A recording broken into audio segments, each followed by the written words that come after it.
Hey there good people, welcome back to my channel. My name is Harmonix and I make photography related videos here on YouTube, and today's not going to be any different really. So recently I purchased a brand new Epson V600 scanner. I was actually quite surprised to find it brand new out here in South Africa. I was actually hoping to buy a second-hand one, but no one was really selling. I guess it's because film is now the in thing. But yeah, you may be asking yourself why I decided to buy an Epson V600.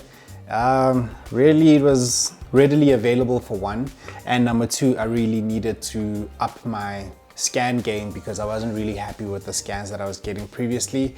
So yeah, I'm really happy with this purchase. So today what I want to do is I want to share my scanning process with you guys, and I hope some of you guys can find it beneficial.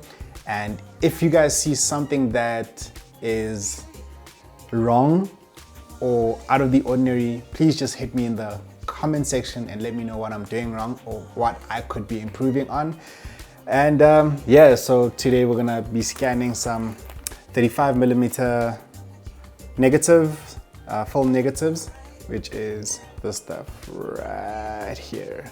Yeah, we're in focus. So yeah, we're going to be scanning one or two images off of this film, and yeah, you guys will see my process that I go through when I scan film. But before we get started, I just want to show you guys what the scanner actually comes with.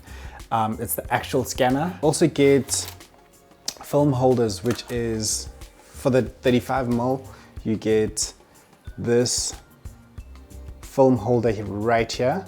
And this one is the film holder for the 120 roll of film, which then sits in here and then snaps and it holds it down like that. And another thing that I use is I use this blower here, this dust blower here, just to clear the particles off the film. And I handle my film with these gloves. It's because sometimes your hands are oily or sticky, or you've just moisturized your hands and you don't want to get all that residue on your film. So yeah, without further ado, let's jump right into it. So what I'm going to do, I'm going to start off by putting on my gloves so that I don't get any grease or whatever oils onto my film. So these are the gloves that I have, and yeah, we're gonna grab a negative from this. I just want to check which one, or if I should just grab it random. Let me just grab this one, and then we're gonna grab this. This is the tray that holds the 35mm film. So we're gonna just unclip it open. It opens up like that. Put that aside. So you'll see there's a little insert where you'll slide in your film so that it stays sturdy. Just slide it there, and then that should stay in place. And then what you want to do is you're going to put this back and then clip it into place. And then yeah, you have your film neatly tucked into your tray right there. Yeah, just make sure that it's clipped in. Yeah, that's my film, that's ready. But before I put it into the scanner, that's where I bring this dust blower. So what I want to do is I just want to make sure that the dust is gone on the front and at the back as well. You're going to give it a good blow. So just take your time with this process, because once it's inside, you don't want to toggle with it too much. So yeah, now that's done. You're going to open your scanner, but also before you place your film onto your scanner, what you want to do is you're going to make sure that your scanner is also being blown. So you're just going to blow any impurities that may be there as well, any dust particles.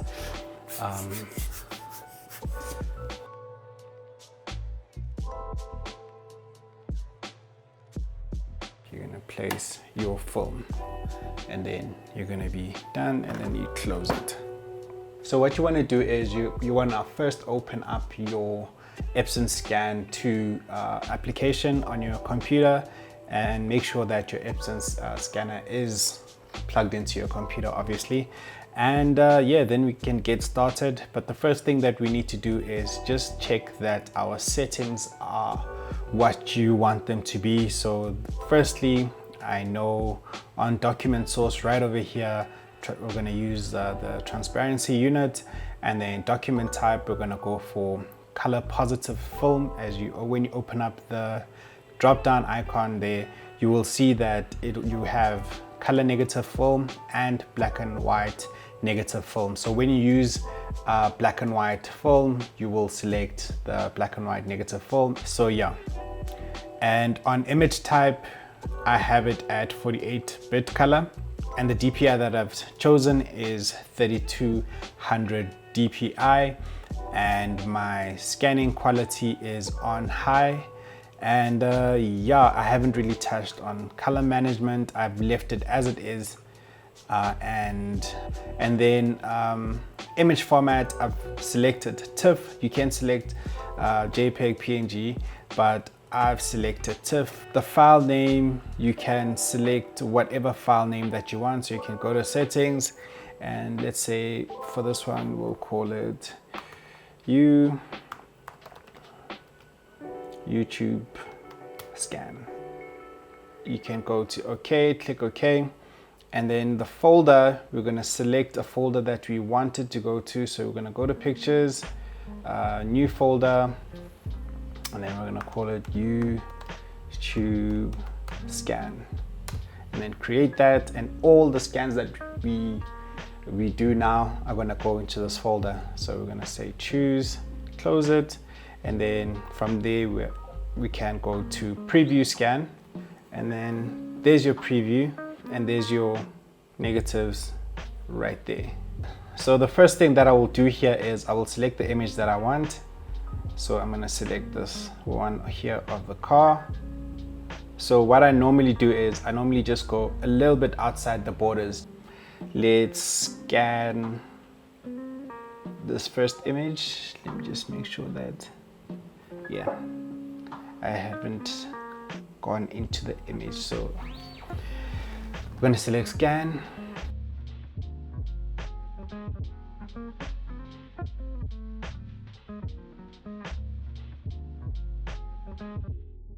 So now that we have our Lightroom open, we're going to then take the image. So I usually just drag and drop, and then we're going to open it there, and then say import, and then we're going to go to develop. But before we do anything here, we're going to select our white balance tool. I usually just click on W, and then click here on the edge of the film, and then you're just going to click there. I will then close in a little bit so that when I open up Negative Lab Pro, I know what I'm working with. So from there, I will select Control and then Control N. That will open up Negative Lab Pro, and then I will then select Convert Images.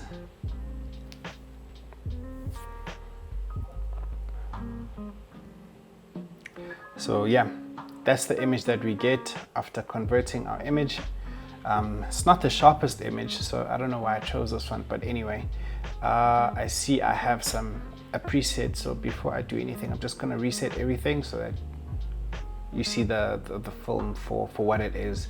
But yeah, this is not the sharpest image. So what we're gonna do is we're gonna do another one. But before I do that, I'm just gonna make sure that everything on this image is as I want it to be.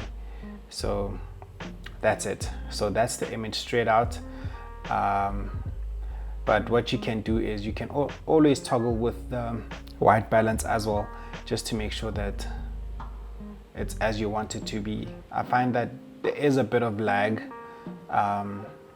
when you play around with these drop down menus. but yeah, guess it is what it is. I don't mind the process. And then here as well on tones, you have lab standard. That's where I generally leave it. But if you toggle with it, sometimes I go linear, and it's a little bit of a flatter profile. And then, but yeah, I generally just leave it at lab standard. And what I would normally then do is, let me uncheck that, sorry. What I would then normally do is I would then start to play with the brightness or the contrast or whatever, but generally I would increase the brightness a little bit, decrease that a little bit, that, and then I'll bring the darks down a little bit. So that's how I bring back my contrast, and the blacks a little bit. Just play with that. Because sometimes I find that when you drop the whites, the image goes a little bit too flat. So that's the most that I would do to the image. And then I would then say apply. And from here, unlock that and just crop all the way down to the border. And just like that, you have your, what I want to do is I want to do this again with a different image. So I'm going to go back to my Epson Scan 2 profile, and then what I want to do is literally just drag the box that I've created, but making sure that it's not going over the negative. And then from there you click on scan, it's going to scan the image, and then from there you're going to take that image, do the same process again by putting it into Lightroom, converting the negative, and then yeah.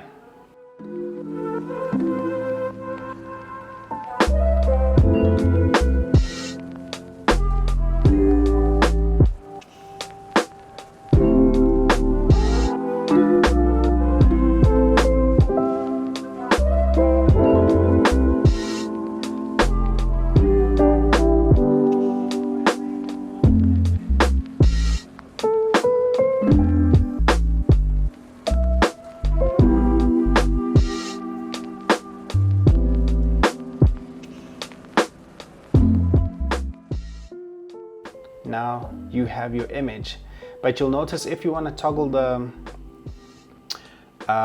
picture any further on the slider here, on these sliders here, everything is inverted. So just beware because when I move right, it gets colder. When I move left, it gets warmer. So be wary of that. I'm pretty happy with that. So the most that I'll probably even do here, actually what I should have done is I'm gonna go back into Negative Lab Pro, edit, everything is, let's say reset.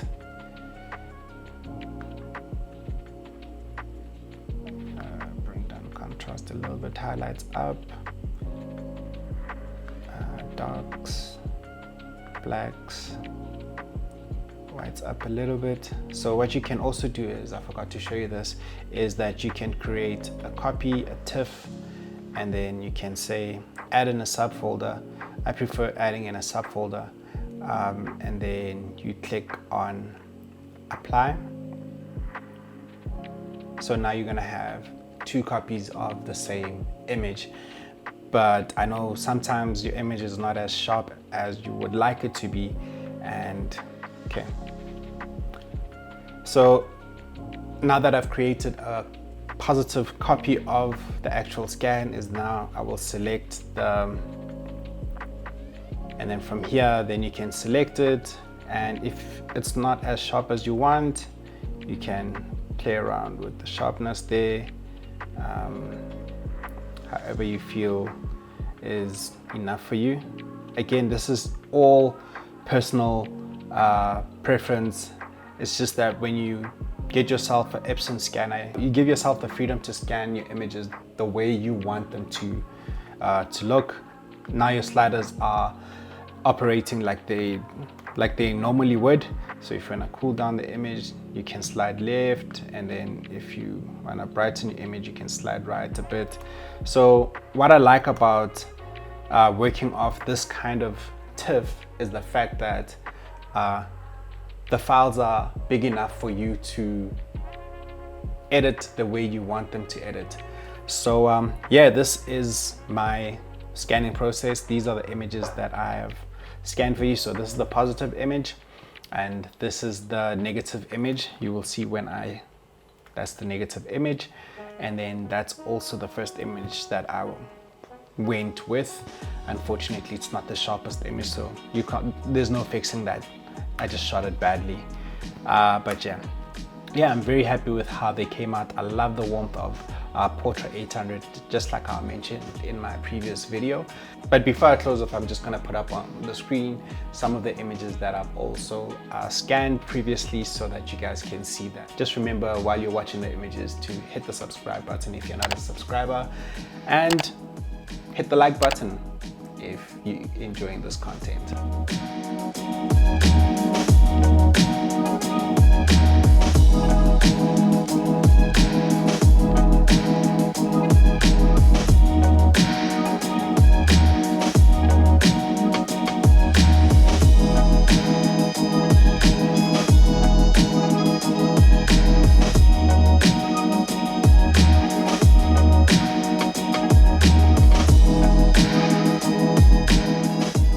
Thank you so much for watching my film scanning process, and yeah, please do hit the like button if you enjoyed the content, and comment down below if there's anything that I may have missed or I could improve on.